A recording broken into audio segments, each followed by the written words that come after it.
Writing the Cacophony of Wrongs. This is authored by Mike Dr. Doom Hobart on Zero Hedge. I hope everyone has had the time to properly appreciate the first days of summer. If you did not, then I hope your efforts have gotten you closer to being capable of doing so soon. Today's writing is inspired, he says, by my many conversations over the current state of our United States of America and how far we have fallen from the tree of freedom that our honored fallen sacrificed their lives for, how Americans have lost sight of what truly matters, and how our uneducated and unfit masses continue to make decisions that enable their complacencies over doing what needs to be done in order to save the future of our country for ourselves and for our children. Failures teaches, victory confirms. Taking the path of immediate gratification and especially selling out the futures of our children alongside the soul of our proud nation is inextricably not American. Providing products of shite quality is inextricably not American. Choosing to do the easy thing over that which is more difficult and that which is right is inextricably not American. Sacrificing our own steadfastness, our own resilience, and going back on our promises and debts is not American. Simple versus easy. The steps required for correcting the egregious path are simple, but they're not easy. This brings us to the first true step, step 0.1, towards course correction of any kind. Conflation of something so basic as simple and easy is a problem that we as Americans must identify, acknowledge, and work to correct. A task can be simple, do in order to get your outcome, X, Y. But that does not mean that the task will be easy. Man doing X required so little effort so I could get to Y. Ignorance of failure. Admitting that we have gone awry is another 90% of step 1. That we have made a series of mistakes and poor decisions is necessary because it's okay. It's okay to make mistakes, to be wrong. It's not okay to make mistakes, to be wrong, and not own up to them. Not accepting that we have made wrong and bad decisions is extremely dangerous, and there is no learning or growth that is allowed to occur when we choose to ignore our failures. Failure teaches and victory confirms. The average American is the one who holds the power in the coming years, as this is a situation that will take years to correct and get back on the path. I have a few simple suggestions for everybody, everyday American, to follow if you'd like to be on the right side of history. First, get off your lazy ass. America is not well. Between those already diagnosed with diabetes and those that are pre-diabetic, we're looking at 49% of the U.S. adult population being affected alone. According to data from 2017, which is 6 years old, mind you, the U.S. population was looking at an obesity rate of 42%.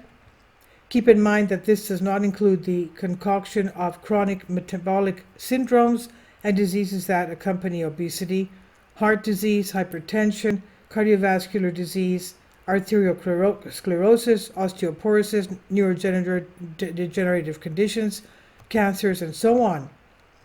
Americans need to get off the couch and out of their desk chairs and push, pull, and breathe their way into individual fortitude.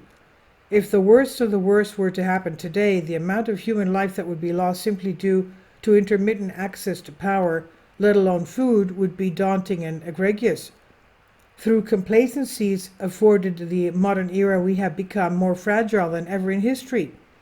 Yet we have access to the best technologies, methodologies, sciences, and access to more food and information than in any other prior empire in the history of our planet. As Americans, it's our duty to and our privilege to become the baddest mother effers that we can become. We are in the land of the free, where you can be free to be a fat, lazy, complacent pile, and all you want. I don't know about you, but me, I want to be the most fit, well-rounded, capable, educated, understanding individual that I can be because I'm free to do so.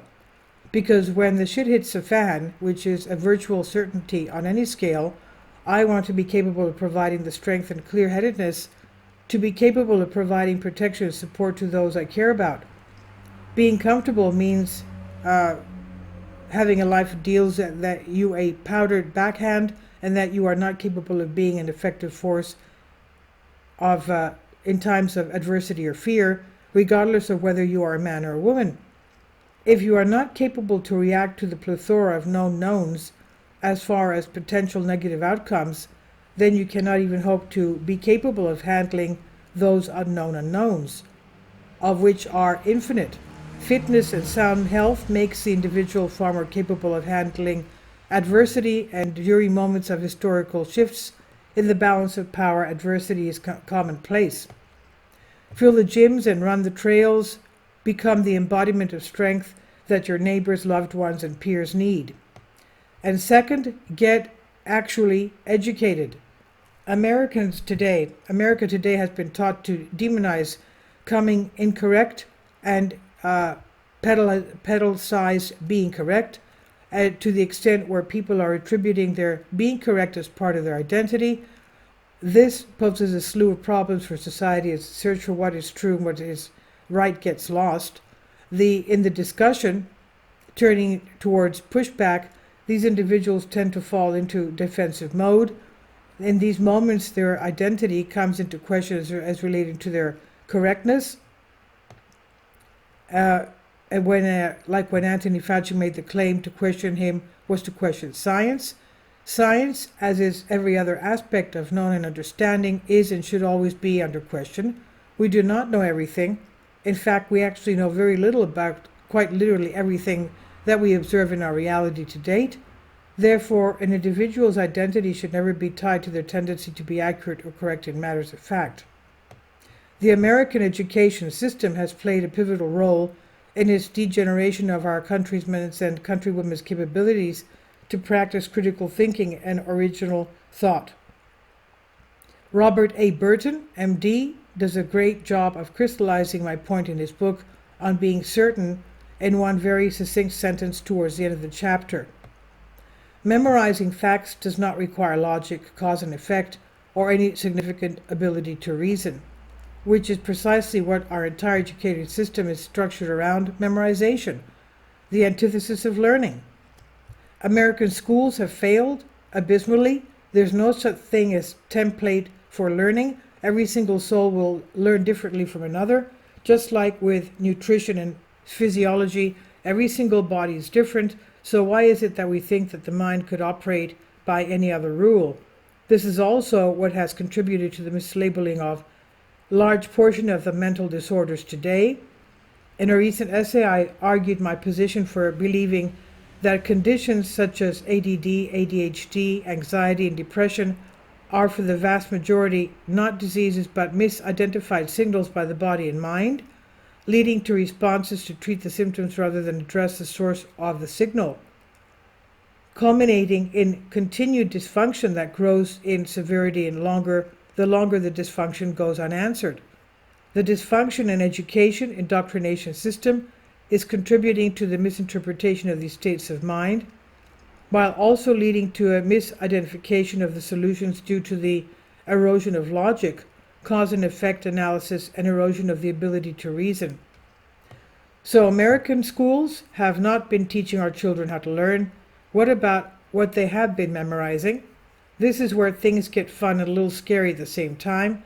The textbooks and curriculums pushed in front of us through our scholastic syllabi and those of our children are poised to be treasure troves of truth, but are they truly? And he says, I've provided 2 videos I've been recommending to thousands of individuals across the Twitter spaces and podcasts I've been graciously invited to be part of in a private individual discussion over the past 3 years. The perspectives are daunting, and there could be so much in history that got brushed under the metaphorical rug, forgotten about, and then pretended like was never the case. And I call on all of you to make it a point to watch this. Go in with a position that you and I do not know every individual thing that has transpired across history that was covered in our textbooks, and consider how then, as now, there were multiple of developments and strategies all playing out simultaneously with little to no awareness that they were occurring. Events that have transpired over the past 36 months should serve as adequate testimony to this very reality. And that's it. Between just 2 points, we can see dramatic changes in America's populace for the better. These changes, that's physical stamina and education. They can begin to bear fruit in their mere handful of years. Consider how much smoother healthcare can become when the system is alleviated of the dead weight of the complacent and unhealthy populace. Consider how much more effective teaching and lecture can become when we have a populace that's critically thinking and capable of effectively challenging anything and everything with logical and rational basis. And this is how we improve everything. You want better innovation, better ideas, better leaders, better policies, better technology? We need new original ideas that can only come from strong and healthy children raised on logic and reason. Personally, I don't care. I don't care whether you are interested in Bitcoin mission. He's talking about Bitcoin here, but I don't want to go into that. We all have power to influence residing in the decisions we make on a daily basis and the lifestyles we choose to adopt. You don't need to be an influencer with a 5-digit following count in order to leave a strong possible mark on those around you. You may feel stuck. Know that your improved future stands on the other side of your improved health and wellness and your improved understanding of the world. Your own path out of your rut will become easier to see once you climb that first hill. And this is authored by Mike Dr. Doom Hobart via Bomb Thrower, and it's on Zero Hedge by Tyler Durden. Please leave your comments, and thank you for your support. Please support my Patreon account. The daily posts are 5 videos daily, and they are totally different from what I have on my YouTube channel. Thank you so much for your support and that you find all my content so interesting. You'll find the Patreon account details in the description box below.